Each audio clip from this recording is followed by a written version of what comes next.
বিসমিল্লাহির রহমানির রহিম।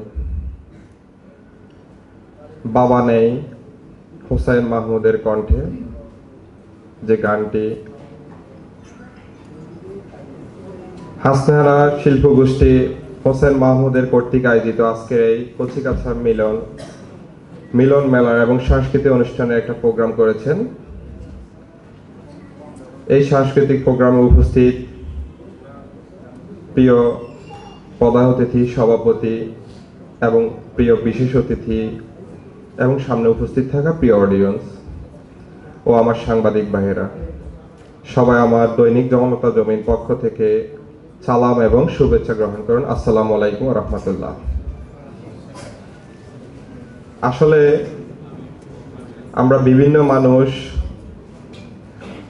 বিভিন্ন অনুষ্ঠান নিয়ে ব্যস্ত থাকি। এই বাংলাদেশে তো অনেক অনুষ্ঠান হয়, অনেক প্রোগ্রাম হয়, অনেক বিভিন্নভাবে টাকা অপচয় হয়, কিন্তু এরকম সুন্দর আয়োজনে কতজন মানুষ ব্যস্ত আছে আসলে আমার জানা নেই। আমি এই কচিকাছার মিলন আয়তাধীন এই প্রতিষ্ঠানে আরও একদিন আমি অতিথি হিসেবে এসেছি। আমার অনেক ভালো লেগেছে। এরকম সাংস্কৃতিক প্রোগ্রামগুলোতে যাইতে আমার খুব ভালো লাগে, কারণ এখানে আসলে দেখা যায় কোরআনের পাখিগুলো যারা আল্লাহ রসুল নিয়ে গজল বলে, মক্কা মদিনা নিয়ে নাশিদ করে এবং মা বাবাকে নিয়ে নাশিদ গজল করে, অনেক ভালো লাগে শুনতে। এবং আমি সামনে এতক্ষণ বসে খুব মনোযোগ সহকারে শুনেছি, অত্যন্ত ভালো লেগেছে। আমি ধন্যবাদ জানাই এই সাংস্কৃতিক অনুষ্ঠানের যারা হোসেন মাহমুদ সহ আয়োজক এবং যারা বিভিন্ন দিক থেকে আর্থিকভাবে সহযোগিতা করেছেন, শারীরিকভাবে সহযোগিতা করেছেন, ওনাকে মানসিকভাবে সহযোগিতা করেছেন। আমি সবাইকে আমার অন্তরের অন্তরস্থল থেকে ধন্যবাদ জানাই। আর আমার একটা প্রিয় ভাই বিশেষ অতিথি হোসেন মাহমুদকে একটা দিক নির্দেশনা দিয়ে গেছেন। আমিও সেই দিক নির্দেশনার সাথে একটু সহমত যে হ্যাঁ, ওনার কণ্ঠটা অনেক ভালো, ওনার যে মেধা আল্লাহ দিয়েছে অনেক ভালো। হোসেন মাহমুদের কথা বলতেছি, মাশাআল্লাহ উনি মানুষ হিসাবেও ভালো এবং আজকে প্রায় দীর্ঘ এক বছর আমার দৈনিক জনতা জমিনের পত্রিকার বিশেষ সাংবাদিক হিসেবে নিয়োজিত আছে এবং কাজ করতেছেন। নিরলসভাবে কাজ করে উনি সকাল নাই, সন্ধ্যা নাই, রাত নাই, দিন নাই, ঢাকা না, বিভিন্ন ডিস্ট্রিক্টে, বাংলাদেশে এন্টার ডিস্ট্রিক্টে উনি ছুটে বেড়ায় সকাল থেকে রাত পর্যন্ত আমার সংবাদ কালেকশন করার জন্য।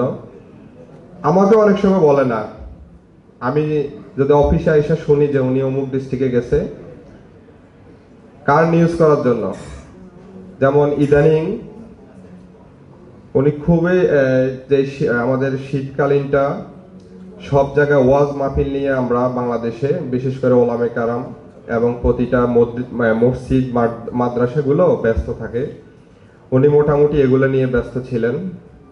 তার পাশাপাশি যে উনি এত বড় একটা আয়োজনের প্রস্তুতি নিচ্ছেন আমি কিন্তু জানতামই না। আমি জানছি গত 3-4 দিন আগে, যখন আমাকে অফিসে শেয়ার করা হয়েছে। তা আমি শুনে খুব খুশি হয়েছে যে আপনি এত ব্যস্ততার মধ্যে হোসেন সাহেব কিভাবে আবার এত বড় একটা আয়োজনের ব্যবস্থা করছেন। তো পরে শুনলাম আজকে এই প্রোগ্রামের আয়োজন করা হয়েছে এবং এখানে বিভিন্ন ওলামে কারামকে দাওয়াত দেওয়া হয়েছে।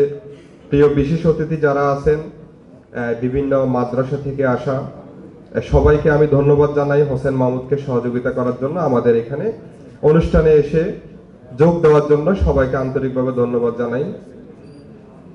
আর আসলে বাংলাদেশে বিগত দিনগুলো আমরা যদি মন থেকে বলি, সততার সহিত বলি, বিগত দিনগুলো এই ইসলামিক সাংস্কৃতিক এই অনুষ্ঠানগুলো নিয়ে অনেক বাধাবিত্তি দেখেছি আমরা। এই অনুষ্ঠানগুলো বন্ধ করতে আমরা দেখেছি, পত্রপত্রিকা বিভিন্ন ইলেকট্রিক মিডিয়াতে আমরা দেখেছি। কিন্তু আশা করি জুলাই গণঅভ্যুত্থানে 5 আগস্টে প্যাসিস্ট সরকার পতনের পরে আমরা আশা করি দেখিনি, আমি দেখিনি ব্যক্তিগতভাবে, আপনারা দেখেছেন কিনা জানি না। তো এই সাংস্কৃতিক অনুষ্ঠান থেকে সাংস্কৃতিক আন্দোলনের একটা ডাক দিয়েছেন একটা ভাই। হ্যাঁ, এই সাংস্কৃতিক অনুষ্ঠানগুলো যেন বন্ধ না হইতে পারে, আমরা সেদিকেও খেয়াল রাখবো সবাই। এবং এই ওয়াজ মাহফিল, মসজিদ, মাদ্রাসা, আমাদের ধর্ম ইসলাম নিয়ে যেন কেউ কথা না বলতে পারে, আমরা সেদিকেও খেয়াল রাখবো। আমাদের আল্লাহ রসুল, আল্লাহর বন্ধু, প্রিয় বন্ধু রসুল সাল্লাল্লাহু সাল্লাম, ওনাকে নিয়ে কটূক্তি করা হয়েছে অনেক, কিন্তু রাষ্ট্রীয়ভাবে আমরা দেখিনি কখনো এগুলোর কোনো পদক্ষেপ নিতে।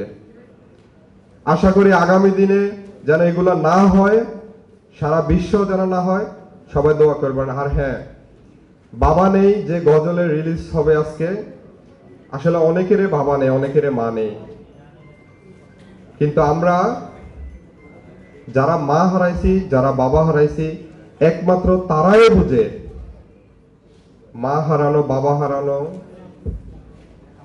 বেদনাটা কেমন। আর বাবা মানে হচ্ছে এক বটবৃক্ষের ছায়া, যে ছায়ার নিচে বাবা যত কষ্টে থাকুক না কেন আমাদেরকে আগলিয়ে রেখেছে এবং আগলিয়ে রাখে। ছেলে যত বড়ই হোক না কেন, বাবার কাছে ছেলেটা সন্তান, মাসুম বাচ্চা। আমার বাবা আমাকে সবসময় একটা কথাই বলতেন যে তুই কিছু পারবি না, তোর দ্বারা কিছু হবে না। আমাদের নোয়াখালীর ভাষায় বলতো তোর দ্বারা কিচ্ছু হইব না। কিন্তু আমি যখন সফল হওয়ার পরে, আমি সর্বপ্রথম আল্লাহর রহমতে, আপনাদের দোয়া, আমি আমার মা বাবাকে নিয়ে মক্কা মদিনা চলে গেছি উমরা করার জন্য। আমি ওইখানে গিয়ে আমার সফলতার পিছনে, এখানে অনেকে জানে, আমার পরিচিত মুখ আছে, অনেক সাংবাদিক ভাই, হোসেন মাহমুদ সহ, আনোয়ার বাড়ি পিন্টু সহ অনেকে আছে। আমি সফল হওয়ার পরে সর্বপ্রথম আল্লাহর কাছে আমি এটা একটা দাবি করছি যে আল্লাহ আমাকে, কারণ আমি দেখছি অনেক কোটিপতি, অনেক শিল্পপতিকে আল্লাহ পাক মক্কা মদিনা পৌঁছায় না। আল্লাহ পাক যে আমাকে সফল হওয়ার পর, আমি সর্বপ্রথম আমার মা বাবাকে নিয়ে আমি মক্কা মদিনা চলে গেছি। আমি ওইখানে আমার বাবাকে ওই প্রশ্ন করেছি যে আপনি একদিন বলেছেন আমার দ্বারা কিচ্ছু হইব না, কিন্তু ইনশাআল্লাহ আপনাদের দোয়ায়, সবার দোয়ায়, আমার কষ্টে বিনিময়ে আমার সফলতা আল্লাহ পাক আমাকে দিয়েছেন। আর আমার বাবা কি উত্তর দিছে জানেন? যে আমি জানি তুই পারবি, কিন্তু তুই, এভাবে বলছে, তুই করে, আমার বাবা আমাকে বলে যে তোকে যদি আমি এরকম একটা চ্যালেঞ্জের মুখে না পালাইতাম, তুই সফলতা হতে পারতি না। তদরূপ আমি যখন মেট্রিক পরীক্ষা দেব, আমি তখন খেলাধুলা নিয়ে বেশি ব্যস্ত থাকতাম। আমার স্কুলে প্রধান শিক্ষক সহ আরো অন্যান্য শিক্ষক যারা আমাকে খুব পছন্দ করত ছাত্র হিসেবে, ওনারাও বলতো যে তুমি মেট্রিক পরীক্ষা পাশ করতে পারবা না। আমি বেশি খেলাধুলা করতাম। তা আমি এই মেট্রিক পরীক্ষাটাও একটা চ্যালেঞ্জ নিয়েছিলাম, এবং ইনশাআল্লাহ আপনাদের দোয়া, সবার দোয়া, আমার মা বাবার ইচ্ছা, আমি ভালো একটা রেজাল্ট করেছি। তা আসলে যাদের বাবা নেই তারাই বুঝে। সবার কাছে এখানে অনুরোধ রইল, হোসেন মাহমুদের বাবার জন্য দোয়া করবেন, আমরা সবাই দোয়া করি, এবং পৃথিবীর সকল বাবা মায়ের জন্য দোয়া করি। যাদের বাবা মামা নেই, কবরে আছেন, আল্লাহ পাক যেন তাদের কবরে সবাইকে ভালো রাখেন, এবং যাদের বাবা মা জীবিত আছেন, আমাদের যাদের বাবা মা জীবিত আছেন, সবার জন্য সবাই দোয়া করবেন। এই প্রত্যাশা রেখে আমি আজকে আমার এই সংক্ষিপ্ত আলোচনা শেষ করছি। সবাই আমার দৈনিক জনতা জমিনের জন্য দোয়া করবেন, এবং দৈনিক জনতা জমিনের পক্ষ থেকে সবাইকে আবার আন্তরিক ধন্যবাদ, মোবারক জানিয়ে আমার বক্তব্য শেষ করছি। আসসালামু আলাইকুম ওয়া রাহমাতুল্লাহ।